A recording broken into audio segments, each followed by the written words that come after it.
Assalamualaikum. Selamat datang ke podcast kami hari ini. Okey, hari ini kita akan bawakan dan kita nak cerita merungkai usahawan-usahawan baru ni macam mana selepas penubuhan syarikat. So kita bawakan bersama hari ini adalah seorang company secretary dari company secretary iaitu Puan Mariani binti Abdul Hamid. Okey, kita minta dia perkenalkan sedikit, orang kata serba sedikit mengenai diri beliau. InsyaAllah, silakan Puan. Okey, terima kasih Nani. Okey, baik. Assalamualaikum warahmatullahi wabarakatuh. Dan selamat hari. Okey, nama saya Mariani Abdul Hamid seperti yang Nani explain tadi. Saya adalah company secretary daripada tahun 2004 sehinggalah sekarang. So lebih kurang dalam 20 tahun. Dan kebanyakan company yang kita dah tubuh lebih kurang dalam 1,500 company Sdn Bhd. Dan company yang saya handle adalah kebanyakannya company SME. Okey, baik. Okay. Menarik. Company SME tu. SME banyak challenging dia. Itulah. Kita tak tahu sekarang ni. Okey, pada usahawan-usahawan baru ni apa company SME? Macam mana nak wujud, macam mana nak tubuh, kan? Okay, so dari macam tu saya nak tanyalah berdasarkan pengalaman Puan, kan? Apa yang perkara yang checklist orang cakap ni bakal pengarah baru, usahawan baru ni sebelum kita nak daftar dengan syarikat Sdn Bhd? Okay, firstly sebelum nak daftar Sdn Bhd, so kebanyakannya tahu tak sebelum daftar Sdn Bhd kena cari company secretary. Company secretary yang Puan lah salah seorangnya. Okey, baik. Company secretary yang boleh deliver. Sebab dia banyak company secretary, tapi ada yang kadang-kadang yang tak tahu praktis, dan ada yang juga yang tak cukup pengalaman. Which is kita tahu atas syarikat tu sendiri setebal ni. Nani, saya tak bawa pula hari ni. Okey, baik. Atas syarikat 2016 memang tebal. So setiap treatment dia kalau kata salah justification, salah interpretation, so akan menyebabkan company sendiri itu berisiko. Company Sdn Bhd ni sendiri. Company sendiri Sdn Bhd yang sendiri yang berisiko. Contohnya macam company ada dispute, ada bergaduh, so kita kena betul-betul cari company secretary yang boleh handle macam mana nak treatment, macam mana nak jadi orang yang tengah untuk damaikan antara pengarah-pengarah syarikat dan pemegang saham tersebut. Okay, then company secretary tu adalah co-pilot kepada company. Contoh macam Nani lah. Nani pilot, saya adalah co-pilot. Co-pilot saya. So kalau kata salah cari co-pilot, so memang takut jatuh gaung lah kan. Ya, betul. So tak dapat. Okay, baik. Dan company secretary itu adalah yang berlesen, dan dia orang ni akan manage documentation mengenai structure company, mengenai hal-hal syarikat. Bukannya company secretary yang buat kopi dekat pos, bukan macam tu. Bukan. Kita adalah company secretary yang berlesen, yang didaftarkan dengan SSM, Suruhanjaya Syarikat Malaysia. Dan kalau kita nak tahu berdaftar ke tak, boleh check dekat website SSM. Cari company secretary yang bertaulah, dia akan keluar list tu. Boleh check dekat SSM sahaja. Boleh check. Senanglah, mudah. Untuk orang entrepreneur yang baru ni, check saja. Untuk dapatkan siapa yang orang kata nak decide, nak realize dengan siapa, kan. Ya, betul. And then kalau kata it's a bonus, kalau kata boleh cari company secretary yang ada knowledge mengenai atas cukai pendapatan. Cukai pendapatan. Lepas tu yang tahu pasal SST. Sebab benda tu adalah orang kata apa, pengurusan company yang relate dengan pengurusan company. So kalau ada knowledge mengenai itu, bonus. And then yang company secretary yang boleh advise untuk growkan syarikat. Sebab kita tahu Sdn Bhd ni untuk grow. Betul. Jadi kita perlu cari company secretary yang mana yang boleh advise memanfaatkan Sdn Bhd tu sendiri. Macam mana dia boleh grow dengan Sdn Bhd. Faham. So itulah. Lepas tu, dan yang kedua adalah sebelum nak daftar Sdn Bhd, selalunya company secretary akan advise lah. So saya cerita briefly dulu dekat sini. Cari nama syarikat yang wow. Maksud wow? contohnya macam kita. Kita nak daftar anak kita sijil lahir. So of course lah kita dah fikir dah nama apa yang kita nak guna. So benda tu penting sebabnya benda tu melambangkan identiti company. So bila melambangkan identiti company, kita tak naklah panggil orang lain nama macam panggil kita lebih kurang je. Contohnya macam Ali bin Abu Senia Berhad. So kita mestilah nampak nak macam megah holding. Megah holding. Okey, lepas tu dan nama tu mesti tak bertindan dengan nama yang ada dekat SSN. Tak boleh nama yang sama. Tak boleh nama yang sama. So company semua kena asing nama sendiri-sendiri. Nama tu tak boleh nama yang sama dengan Senia Berhad. Dengan Senia Berhad lain yang ada dekat SSN. So kena cari nama yang selain. Dia tak one and macam only lah. dia tak macam anak kalau kita nak letak nama sama dengan orang lain boleh. Tapi Senia Berhad tak boleh. Sebab dia ada identiti dia yang tersendiri. Dan kalau kata kena tolak, jangan stress. So memang kita try lagi. Tapi so that's why penting cari company secretary yang boleh advise nak cari nama tu, nak cari nama yang macam mana. Cari company secretary yang ada experience. Okay. Yang ketiga, kita kena ada checklist yang ketiga, kita kena cari contoh kalau kata sekarang Senia Berhad boleh seorang kan. Okay. Tapi kalau ada partner, so cari partner yang boleh sama-sama majukan company. Sama-sama direction dia sama. Tak nak satu haluan kiri, satu haluan kanan. Nanti company tu memang tak boleh survive, memang tak boleh sustain. Cari partner yang boleh kerja keras sama dengan kita. Kalau kata kita tidur malam bersamalah. Membanting bersama. Kalau kata kita tidur malam, kalau kata kita kerja contoh sampai pukul 12 tengah malam, dia pun sanggup stay dengan kita sampai 12 tengah malam. Waktu mula-mula nak buat syarikat tu. Macam cakap sehati sejiwa lah. Ya betul. Macam tu. Macam kita nak kahwin. Susah senang bersama kita lah. Kita akan cari partner yang ataupun husband. Betul. Yang boleh susah senang bersama, yang serasi, yang macam ada chemistry. Chemistry. Yes. Itu penting. So penting lah kalau bahagian partner ni memang kena paling tepat dan paling cepat untuk cari yang memang betul-betul sehati dan sejiwa lah. Macam tu. Sebab tu challenging SME untuk grow adalah sebab dia orang tak capai satu orang kata apa? Satu macam mana? Satu teamwork. Kata sepakat. Satu kata sepakat.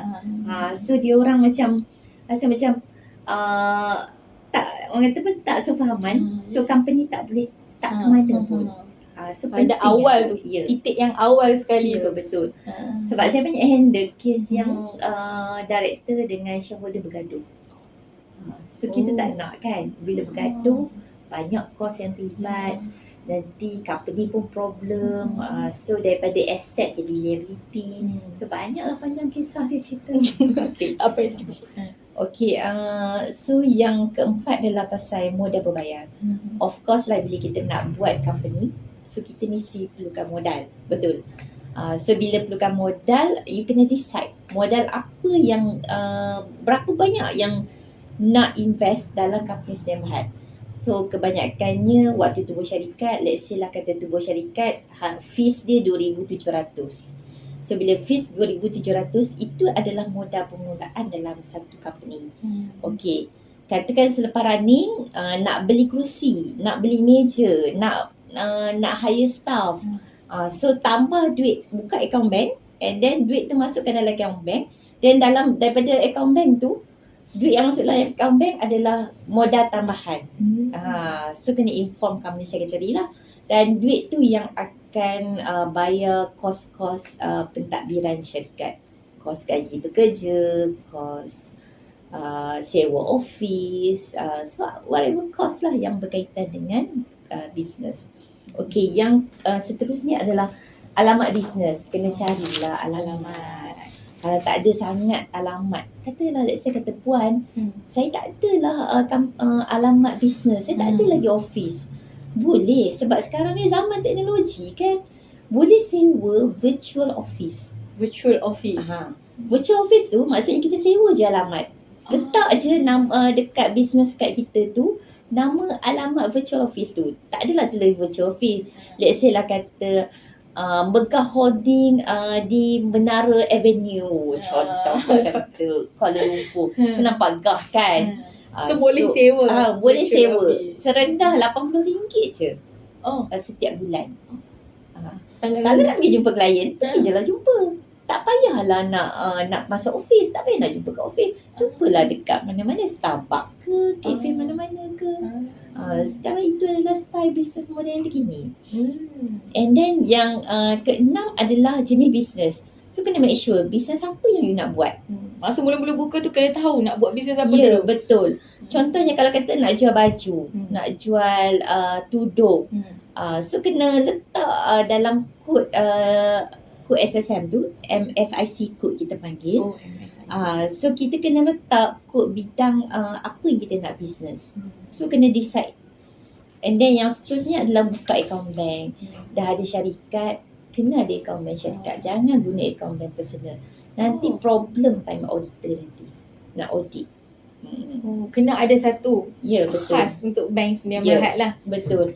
Sebab kita tahu Sdn Bhd dengan owner adalah separate entity. Oh, separate entity. Entity yang berbeza. Kiranya kalau buat bisnes tak boleh masuk personal punya. Ya. Bukan Sdn Bhd tak boleh masuk personal. Ya, betul. Nanti auditor akan query. Kenapa Boleh tak Nadi? Tak. Saya dah tak boleh lah. Tak boleh sebab kan? dia separate kan. Sebab dia separate entity. Sebab dia tak nak nanti kan campur duit personal dengan company. Company. Okay. Kena ada differentiate between Nama dua pun tu. Sdn Bhd kan. Betul. So memang kena manageable lah. Ya, betul-betul. Yang tu kena back to basic lah. Ya. Lepas tu sediakan duit untuk kos pengurusan. Contoh. Kos pengurusan. Macam contoh lah kita ada rumah. Ni kita ada rumah kosong. Rumah kosong tu walaupun rumah tu kosong tapi ada elektrik, ada air, Betul. Kena masuk kan? ada indah water. Betul. So ada maintainer yang terlibat. So macam tu juga Sdn Bhd. Kalau nak maintain Sdn Bhd, dia ada kos pengurusan, company secretary sebulan berapa. Lepas tu setiap tahun kena hantar annual return berapa.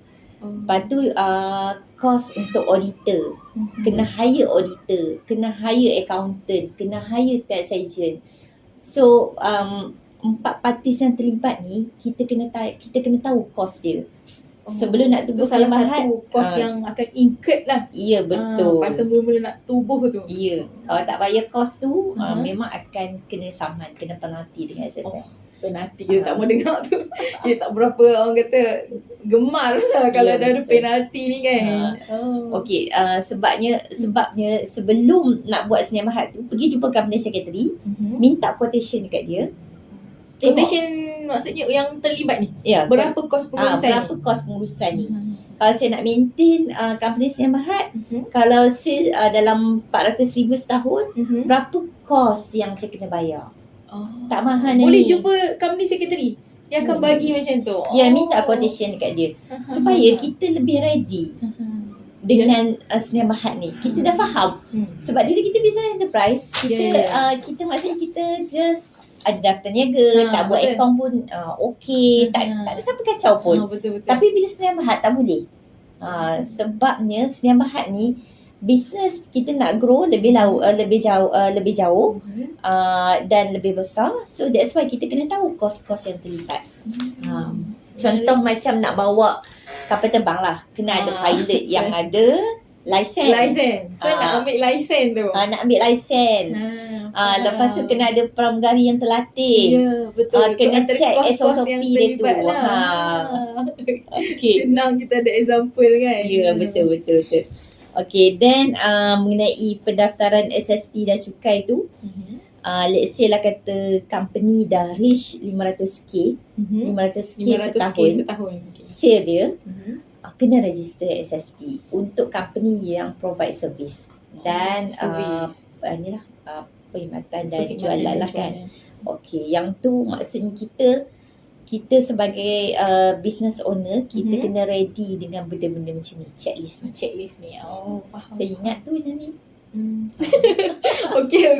Kita akan ingat. Okay. So untuk pengarah-pengarah baru ni, okay, antara checklist yang nak kena orang cakap kena sedia, buat kata company secretary kita kan, Puan cakap tadi, kita kena ready.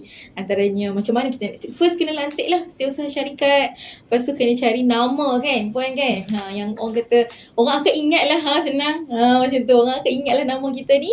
Lepas tu kena ada partner yang sangat bagus lah untuk bersama-sama dengan kita.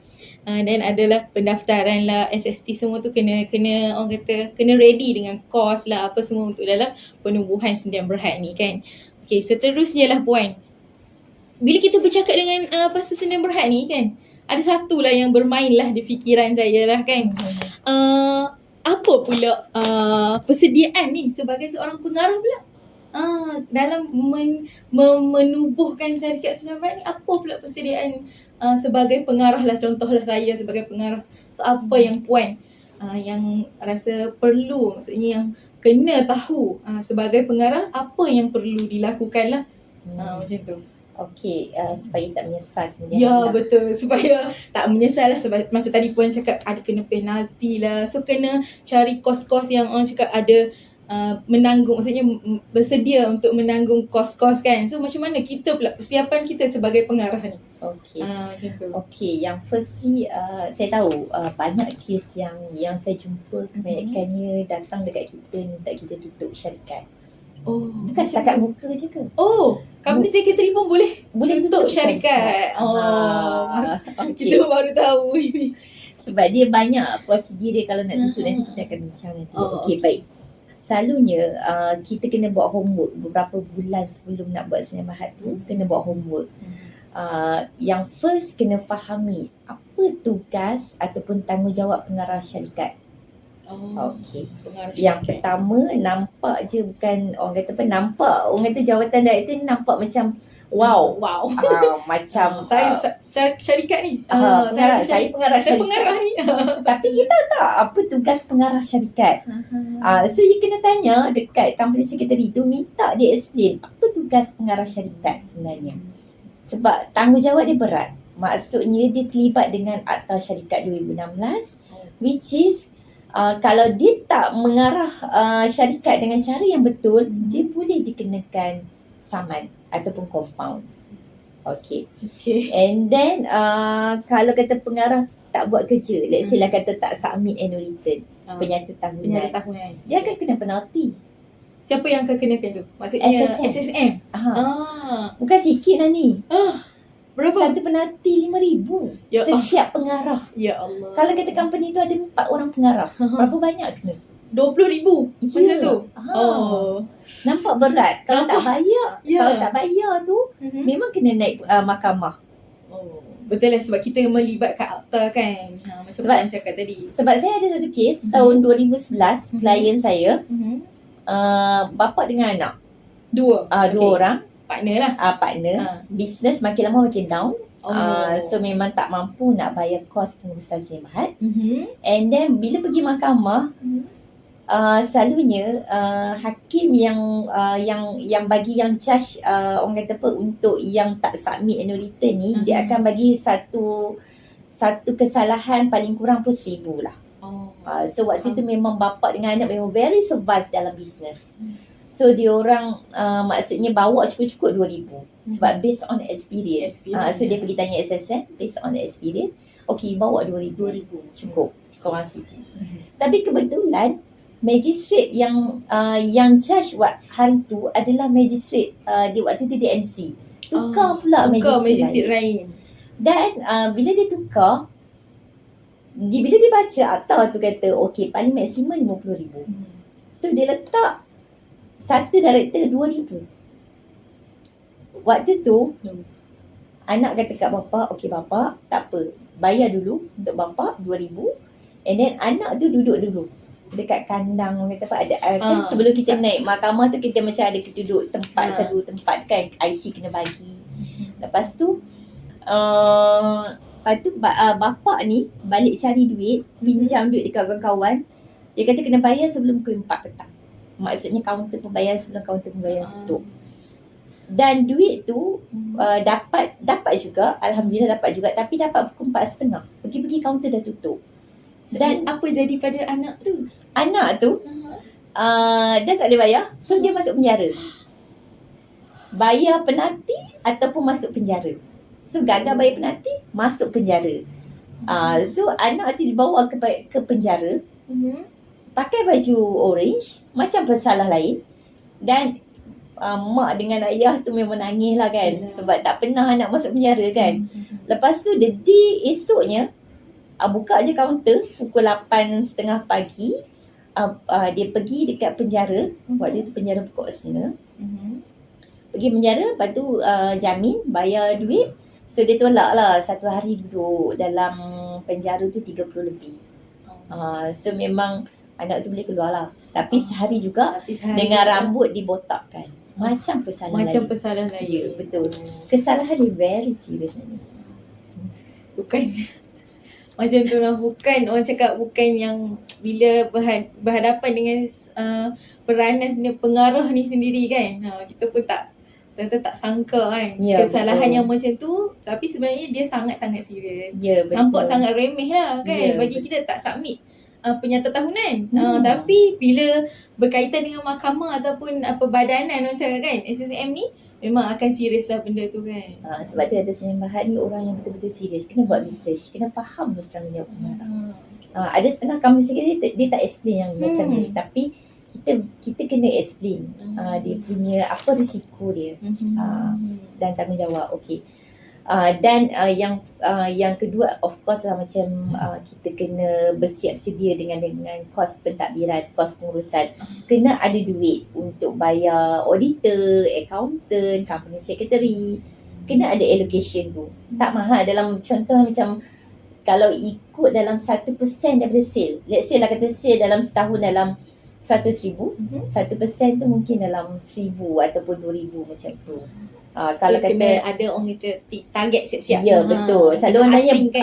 Puan berapa banyak kos pengurusan yang terlibat untuk let's say lah kata sale saya 500,000 setahun. Lepas tu saya kira-kira dalam 1% daripada 500,000, 5,000 sahaja. So ada satu cara lah untuk kita, orang cakap daripada kos ni kita boleh kita boleh tarik 1% daripada total jumlah jualan lah kan. Ya, betul.